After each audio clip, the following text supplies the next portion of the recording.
Aujourd'hui, on apprend à calculer des soustractions posées avec retenue. Pour commencer, on révise la méthode de la soustraction sans retenue. Souviens-toi, on commence par les unités et on va toujours de haut vers le bas. 5 moins 2, cela fait 3. On écrit le 3. On passe aux dizaines. 7 moins 6, 1. 2 moins 1, 1. On obtient 113. Voici maintenant une soustraction qui commence par 3 moins 6. Or, 3 moins 6, ce n'est pas possible. Si je prends 3 pièces et que je veux en enlever 6, on ne peut pas. Il va donc falloir trouver une solution.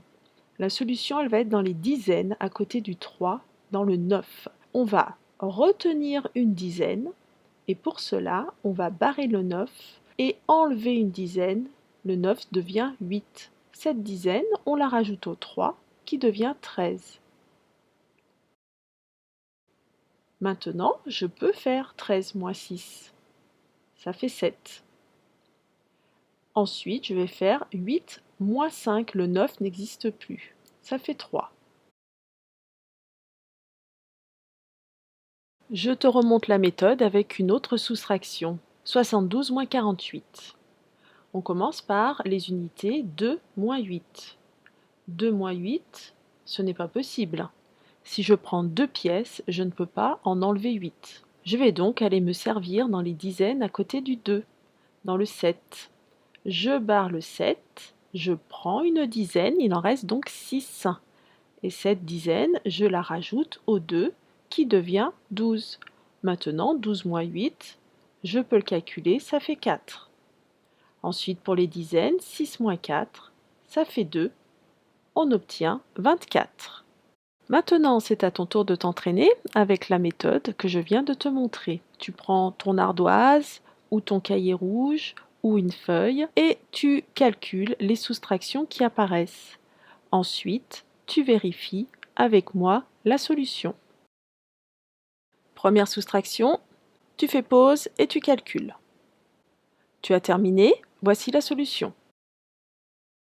6 moins 9, ce n'est pas possible. Je ne peux pas prendre 9 pièces si je n'en ai que 6. Il en manque. Je vais donc être obligée d'aller chercher une dizaine dans le 9 qui est à côté. Je barre le 9, il devient 8. La dizaine, je l'ajoute au 6 qui devient 16.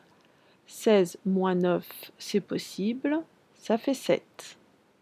Je calcule les dizaines, 8 moins 2, ça fait 6. On obtient 67.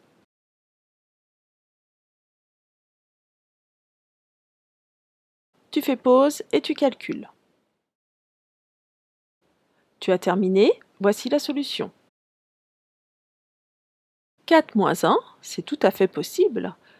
Si j'ai 4 pièces, je peux en prendre une. Il en restera 3. Je peux donc calculer 4 moins 1, cela fait 3. Pour les dizaines, 8 moins 5, cela fait 3 également. Il y avait un petit piège ici, il ne fallait pas aller chercher de retenue dans les dizaines. Tu fais pause et tu calcules. Tu as terminé, voici la solution. Je commence par les unités 3 moins 9, ce n'est pas possible. Je vais donc aller chercher une dizaine à côté dans le 6. Le 6 devient 5 et la dizaine, je l'ajoute au 3 qui devient 13. 13 moins 9, c'est possible. Cela fait 4. 5 moins 1, cela fait 4 également. Et pour les centaines, 1 moins 1 égale 0. J'obtiens 44.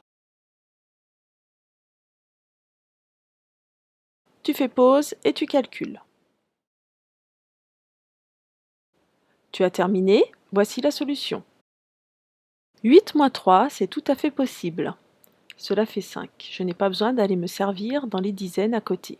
En revanche, 2 moins 7, ce n'est pas possible. Je vais donc aller chercher dans les centaines qui sont à côté. Je barre les 4 centaines, il n'en restera plus que 3 et je rajoute un 1 devant le 2 qui devient 12.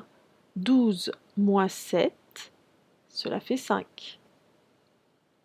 Et pour les centaines, 3 moins 1 égale 2. J'obtiens 255.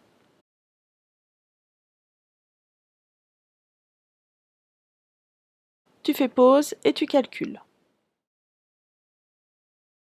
Tu as terminé, voici la solution. 1 moins 6, ce n'est pas possible. Il va donc falloir aller chercher dans les dizaines à côté, dans le 5. Je barre le 5 qui devient 4 et je rajoute la dizaine, ça devient 11. 11 moins 6, ça fait 5. Pour les dizaines, 4 moins 8, ce n'est pas possible. On va faire comme tout à l'heure, on va aller chercher dans les centaines. Je barre le 5, j'obtiens 4 centaines et je rajoute le 1 devant le 4 qui devient 14. 14 moins 8, c'est tout à fait possible, ça fait 6. Enfin, pour les centaines, 4 moins 1, cela fait 3. On obtient le nombre 365.